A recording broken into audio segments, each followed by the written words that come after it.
ভগবত গীতার সার।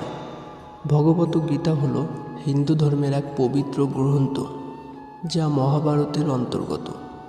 এটি শ্রীকৃষ্ণ ও অর্জুনের মধ্যে কুরুক্ষেত্র যুদ্ধের প্রকালে সংঘটিত এক মহান দর্শন ও ধর্ম বিষয়ক সংলাপ।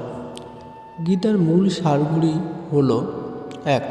কর্তব্য পালন করো, ফলের আশা করো না। নিষ্কাম কর্ম। নিজের কর্তব্য পালন করো, কিন্তু তার ফলের প্রতি আসক্তি রেখো না। শ্লোক: কর্মেণ্য বেধি কাস্তবে মা ফলেষু কাদাচন। 2. আত্মা অবনীশ্বর ও চিরন্তর। আত্মা জন্ম নেয় না, মৃত্যুবরণও করে না।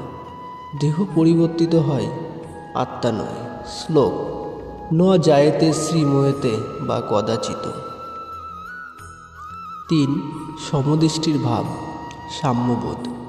সুখ দুঃখ, লাভ ক্ষতি, জয় পরাজয় সব কিছুকে সমভাবে গ্রহণ করতে শেখো। 4.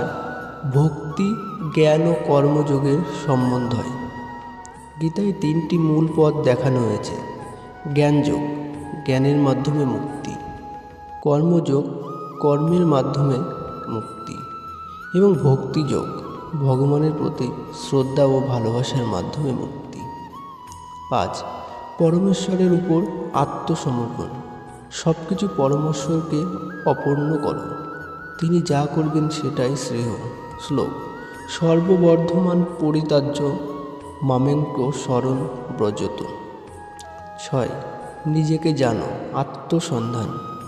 আসল আমি এই শরীর নয়, বরং আত্মা। এই আত্মজ্ঞানের মাধ্যমে মুক্তি পাওয়া সম্ভব।